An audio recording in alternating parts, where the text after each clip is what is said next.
Ladies and gentlemen, today we have 16 players that you should be stashing in all of your Dynasty rosters. I don't care if you're a contender. Contenders can never have enough value on their roster. And if you're contending this year, you're going to have to replace some of those ancient artifacts in the future, stash these guys, and they will blossom in value throughout their career. If you're a reload or a rebuild, this is the place for you, man, because this is where your value share, maybe you don't have the price, you can't pay up the assets required to go buy a Travion Henderson, a guy like Chase Brown going into a contract year. You have to start throwing darts at some of the cheaper names. You're probably depleted in first-round picks. You probably can only offer some teams second-round picks as options. So these are the guys to target that will blossom in value. These are my darts that I would be throwing if I was you. As always, smash that button. Please join the Discord for free team advice, free trade questions, free top 200 buy, hold, sell list. Great content over in the Discord, linked in the description. Let's go with name number one. I'm very excited about this video. 16 guys that are absolutely going to crush it. Denzel Boston. And by the way, when I say absolutely going to crush it, let's relax. Because these guys are dart throws, and dart throws are dart throws for a reason. They're not guaranteed hit rates, but these are the guys I would be throwing the darts at and people that I'd be, fading to go acquire them. Denzel Boston is the first name, man. The word from Browns training camp is that he is the truth. He is the real deal. You have Todd Monken saying it's early, but I'm comping him to Mike Evans. All right, that is unrealistic, but Denzel Boston did have back-to-back collegiate years. His second to last year, 9 touchdowns with the Huskies. The last season, 11 touchdowns with the Huskies. Not bad. It's not bad at all. And he is, my notes on him throughout the draft process, big, physical route runner, wins contested catches. And that's what actually the training camp buzz is on him. My note on him, though, is that he's slow.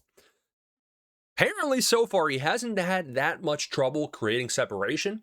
Now, we haven't necessarily seen him do much in the preseason so far, which isn't necessarily a bad thing. He hasn't had too many opportunities. He's only ran like a total of 15 routes out there in the preseason. Now, you have KC Concepcion, everybody's shiny new toy.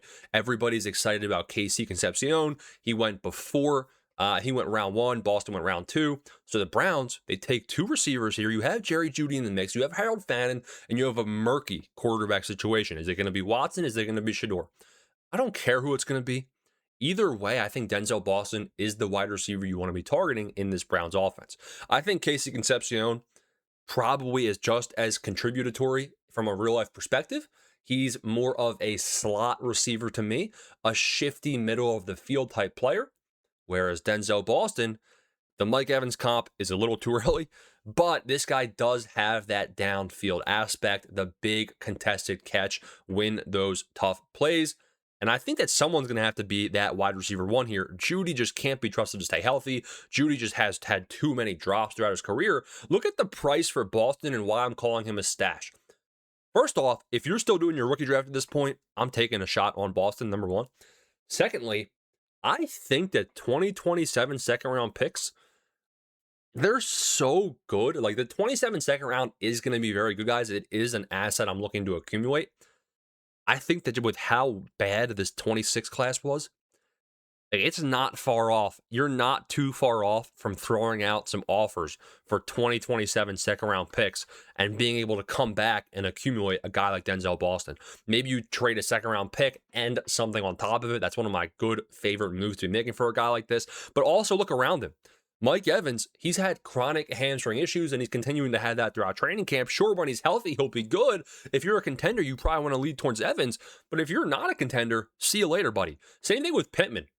Aaron Rodgers is not going to be able to generate the passing volume to make Michael Pittman some sort of superstar.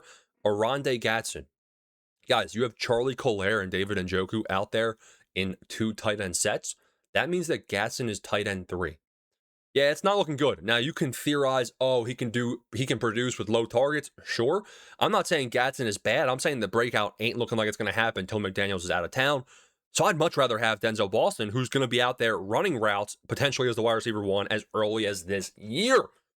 Boston is a name to target. Name number 2, probably one of the highest ranked guys in the vid. Let me see where he is. I don't even know. I guess not. You're in a similar range of guy right here. Parker Washington. Parker Washington has been a massive riser. And it is deserved. This guy had 3 straight weeks of double-digit targets to end last year. Brian Thomas Jr. obviously had a down year. And look at that. He's actually ranked lower. This is crazy. It is crazy to have Parker Washington that low after what he did. Now, you already have the news coming out that the Jaguars are working on a contract extension. He's in a contract year, and it seems like Liam Cohen wants Parker to be a focal point of this Jaguar system and offense. Very interesting. Jacoby Myers, non-factor. Travis Hunter, non-factor. It's really Parker and BTJ for who's going to acquire that wide receiver 1 role. And to me, they're 2 different type of players. BTJ, a little scared to work the middle of the field. I think Parker is more of that middle of the field type guy. And look at the target volume, man. I think Parker Washington, if you take a look at the targets that he had throughout some of his games, he's kind of like Wan'Dale Robinson, where he can just hoard a lot of targets. He's a PPR machine. And when you take away the beginning of the year when he was not really having the breakout, his real season average closer to 14 points per game. He's going at 135th overall in value. You can trade Jalen Warren. Xavier Worthy, injured, hasn't done anything throughout his career. You can trade a Big Q, a Wan'Dale Robinson. Really good names you can be trading away here that are fades of value for a guy that could potentially be a 14-plus point per game player for the next 4 years. Trevor Lawrence had a touchdown rate of 1.7 passing touchdowns per game, a career high. Trevor Lawrence is now a top 30 dynasty asset because of how he performed last year. And a lot of that was because of his connection with Parker Washington. Training camp hype has been really good, and he's back from a recent injury. I really think Parker, I like BTJ a lot as well. I think I'd personally, who do I think is going to be better? I think BTJ is going to be better. But look at the price discrepancy. BTJ's at a super low price. Love buying him too. He's not in this video. Parker Washington's price is just absurd. He's a really good stash. 2 names lower. Jonathan Brooks. Now, you can trade second-round picks for these guys. Second-round pick for Parker Washington, peak. Jonathan Brooks, sure, he's a stash. Guys, this guy hasn't played football since 2023. He's torn his ACL twice. I understand that the Chuba Hubbard injury, maybe he misses more than just the first game. Maybe if he could be back for the first game. I think this is the Chuba show. I don't really care. Let's say Brooks has all the opportunity in the world. That's great. Maybe he comes out, he's a 13-point per game player. That seems like the ceiling. It's the Panthers. The Panthers are not a good team, and Jonathan Brooks is now at a high in value. You could flip Brooks for Parker Washington. I'm doing that all day. The reason I bring up Jonathan Brooks in the first place, he's kind of a handcuff back for a guy that is potentially going to miss time. How about another handcuff back? You got to scroll. You got to scroll 350th in value. This guy is probably on waivers in your league. Marshawn Lloyd. Yeah, again, this guy's never really been healthy enough to actually play football. Guess what? He's healthy now. Again, you can trade absolutely anybody. Look at the realm of guys to go grab him. Bam. Zach Ertz. Come on. What are we talking about? Now, why is Marshawn Lloyd a good stash? Josh Jacobs is going to prison, number 1. Josh Jacobs is injured, number 2. And Marshawn Lloyd is the number 2 running back on a good offense. Again, you have Jonathan Brooks, obviously a much better talent than Marshawn Lloyd, but he's on the Panthers. And Chuba, I think Chuba's going to be there. I think Chuba's going to retain his role. Now, obviously, this would be the Josh Jacobs show, but he could be suspended. He could be injured. We don't know how much time, if any, he's going to miss. And if this is the Lloyd show, I think it's Pierre Strong. They like him in the receiving game for sure. But this is a good Packers offense. They like to run the football. Marshawn Lloyd could be a really good ROI, and he's not even rostered in your league. So I do like taking a look at stashing him. Let's go with Isaiah Likely. How many targets per game did Wan'Dale Robinson have last year? I can just tell you off the top of my head. It was like 8.8 targets per game. Take a look. Don't believe me. Bam, 8.8 targets per game. He was the slot receiver for Jackson Dart. Now, a lot of those games, Malik Neighbors was out. You can theorize that Malik Neighbors is going to be back this year. Obviously, you still have the injury concern. It is what it is. Either way, Jackson Dart likes slot receivers. The word from training camp is that Isaiah Likely is operating pretty much as a slot receiver, which we did see Jim Harbaugh have him as in Baltimore. We had Jim Harbaugh with, again, Isaiah Likely was coming off of a down season, guys. Look at what he did last year. 4 points per game, absolutely nothing. Jim Harbaugh said, I've seen this guy every single day at practice. I want to pay him a 3-year, $30+ million deal. So Harbaugh obviously likes this guy. Theo Johnson can't catch.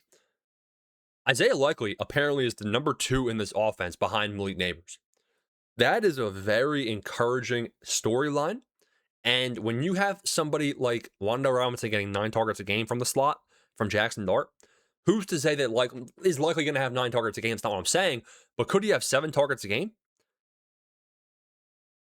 If Likely has 7 targets a game, all of a sudden you're looking at somebody that is 12 points per game from the tight end position, currently going 130th overall, 26 years old. He's entering his prime.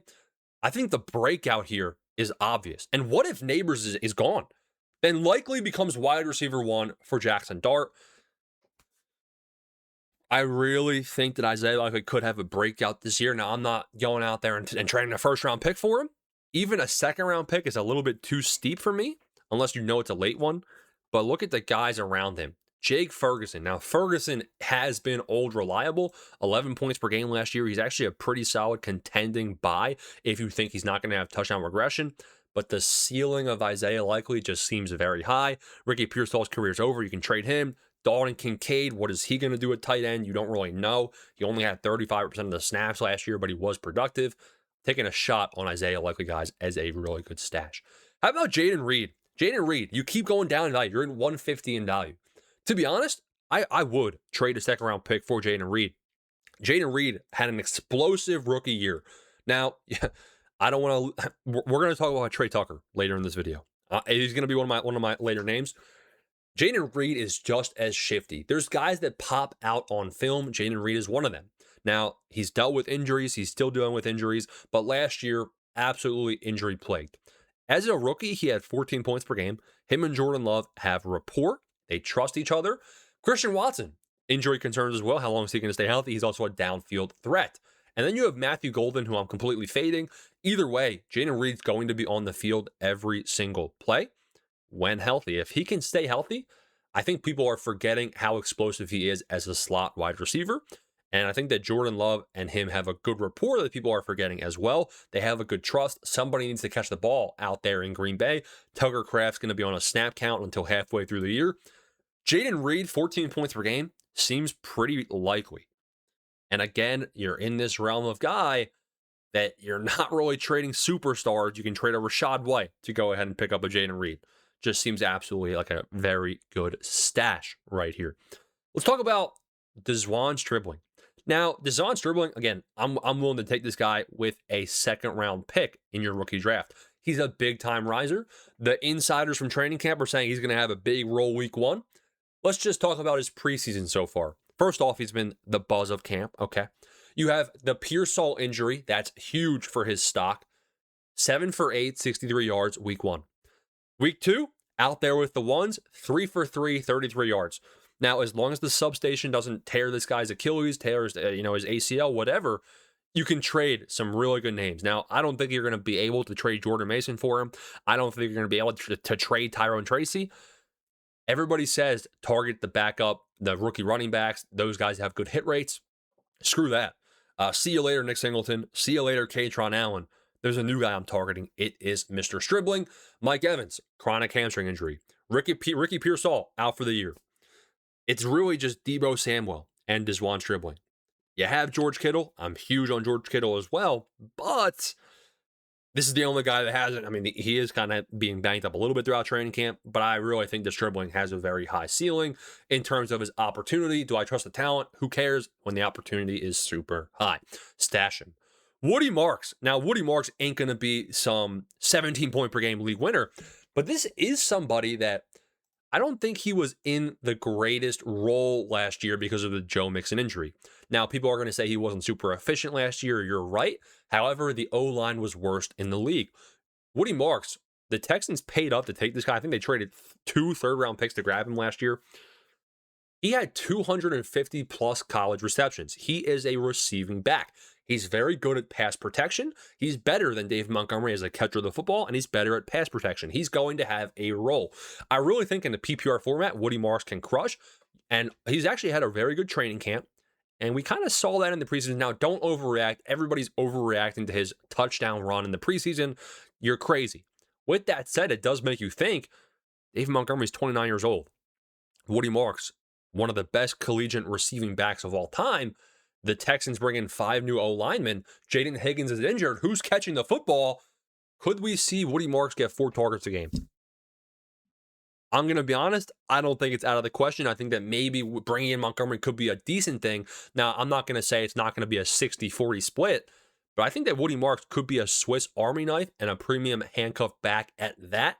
Somebody that actually gives you 8 points per game as a backup while still being a handcuff. So I think he is somebody I would like to stash on my roster at a decent price.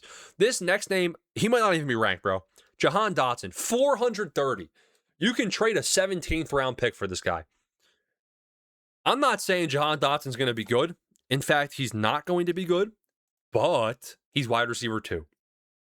As a rookie, round 1 draft pick, 11 points per game is what we saw from him. We've never really seen him be super efficient. Personally, I do think he has decent route running skills, but this one's just simple opportunity. The Falcons have nobody behind Drake London and Kyle Pitts. They have nobody. Zachariah Branch is buried. He's buried behind Dotson. He's buried behind Alameda Zaccheaus. Now, Jahan Dotson is the wide receiver 2 on this team. He's getting rested during the preseason. Opportunity is there.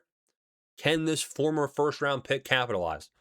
To be honest, don't be surprised if he's at 8 points per game. Not exactly great, but he definitely is going to probably go higher up in the rankings than 430th when people realize he's the wide receiver 2 for the Falcons. Not wide receiver 3, wide receiver 2. It's a simple get the guys that are going to increase in value to flip them in your Dynasty League economy.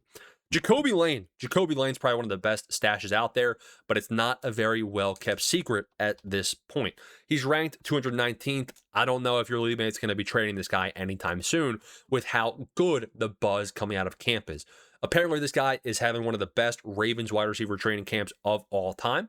I'd much rather have Jacobe Lane than a guy like Zachariah Branch. I'd much rather have him than Eli Raridon. I'd trade any of these guys on your screen to go grab Jacobe Lane right now. I mean, to me, I'm looking at taking him like maybe 12th overall, 13th overall of all the rookies. I'm looking at maybe even taking him over Eli Stowers. Call me crazy. Now, you have Rashad Bateman involved in an off-field incident. But I think Jacobe Lane at worst is wide receiver 3 right now. Tez Walker's a nobody. You have like LaJohntay Wester maybe, nobody. And you have Surratt buried. If they're burying Surratt at wide receiver 7 on the depth chart, it's good news that Jacobe Lane is being treated as a starter. Really, really I'm in on the hype train for Jacobe Lane this year. Let's talk about Trey Tucker. It's as simple as this. Guys, Trey Tucker's the one getting the rest day off. Jalen Naylor and Jack Bech are wide receiver 2, wide receiver 3. Trey Tucker is a Walmart version of Jaden Reed. He's in a contract year. He's been reliable. He doesn't miss time. This guy is fast. He's shifty. He pops out on film. I really think that Trey Tucker could be a flex player this year. Now, yes, last year, all of this production came in a 41-point game. If he has 2 straight weeks, like let's just say what do I think he's going to start the year as? I think he's going to surprise people with Kirk Cousins. I think he'll start the year off, averaging 12 to 14 points per game. He's going to be a waiver wire option. He's going to be a hot commodity. You might as well just stash him and potentially flip this guy immediately. Contract year, though, I do think Trey Tucker has really good upside. Bryce Lance, he's ranked 295th. Again, he's probably on waivers. It's simple. Jordan Tyson's dead. Everybody's talking about Barry Brown. Barry Brown is small. He's more of a special teams guy. Bryce Lance is probably out there with the ones. Bryce Lance, in his last practice, when I'm recording this vid, he had 5 catches on 6 targets and 2 touchdowns with the starting offense.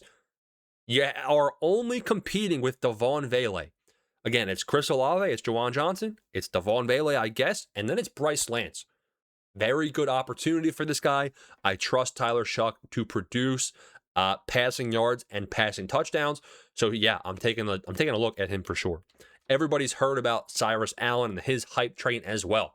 The simple take on him, we'll keep it quick. His man-to-man route running is very good.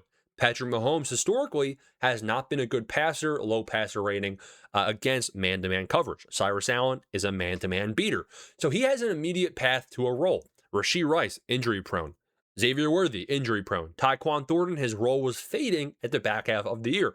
So I do think Cyrus Allen can work his way into a rotation for that wide receiver 3 spot. You're still probably looking at a round 5 guy here that Best case, you're looking at like 400 receiving yards this year. It's not going to be fantasy relevant. I'm just going to be honest with you. However, it is a good bench stash to earn some playing time in the future with obviously Patrick Mahomes. Rashid Shaheed was a wide receiver 3 every single week, honestly, with the Saints last year. The Saints trade him midseason, and the Seahawks don't utilize him on their Super Bowl run really as anything more than a special teams player. The Seattle Seahawks have no wide receiver 2. You have Cooper Kupp, he's 80. You have Torrey Horton, can't stay healthy. Rashid Shaheed, 12 plus points per game, seems kind of likely given the overall situation, especially with the departure of Kenneth Walker and the injury to Zach Charbonnet. Geez, get your head out of the clouds. I think that Shaheed, they're going to potentially have to be a higher passing volume offense. The word of camp is that he is the true wide receiver 2. I could see Shaheed being volatile for sure, but definitely raising in value. We got 3 or 4 names left. Malachi Fields. He is a rookie I'm taking a shot on. You can tell by his usage in the preseason. You can tell by the word of training camp. He's probably going to be out there with the ones. You have Mr. Neighbors, if healthy. You have Isaiah Likely. You have Darnell Mooney. And then it's just wide open. You could even have Fields taking some of Mooney's role as the season progresses. And he just has a lot more upside than Darnell Mooney does. So I do like taking a look at Fields and what his price is in your league, because he could be out there with the ones immediately. And I trust Jackson Dart as a quarterback. The Dolphins wide receiver room. Somebody's got to catch the football. Malik Washington, former 6th round pick. His career best receiving yards last year of like 300 yards, right? Like, this is a 317 yard receiver. It's not great. He's technically wide receiver 1 right now. He's priced at 260th overall as wide receiver 1. The wide receiver 2 on this team is ranked 267th, Caleb Douglas. So between Caleb Douglas, between Malik Washington, and maybe between Chris Bell, I think Chris Bell is the most talented, but he's going to be out for probably the first 6 games. Somebody has to catch the football here with Malik Willis. I don't know what to tell you. I genuinely don't know who it's going to be. I don't think either of these guys is going to be good. Somebody has to catch the football. Somebody's probably going to be a waiver wire addition, pretty early in the year. Somebody has to assert themselves as a receiver. I think Chris Bell takes the role later in the year. But this is truly up to you guys. Shoot your shot at the Dolphins wide receivers.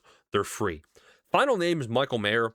Again, really good real-life tight end. Hasn't been able to show his opportunity. He's been buried behind Brock Bowers his entire career. We've seen flashes when Bowers has been injured. We've seen flashes, and it's a contract year. He's out of town. He's not going to stay behind Brock Bowers after this year. The Raiders have kind of been listening to trade offers, but they actually like him so much they've kind of been holding him hostage. So no team's been able to trade for him. He's going to get paid this year as probably a solid tight end. You just had Isaiah Likely get $30 million. Not really doing much last year behind Mark Andrews. I think Michael Mayer is going to be in a good situation in 2027. So stash him on your bench. Grab him now. The increase in value will come during free agency. Hope you guys enjoyed the video, man. Join the Discord for all the best advice and content. Smash on the follow. See you guys in the next one.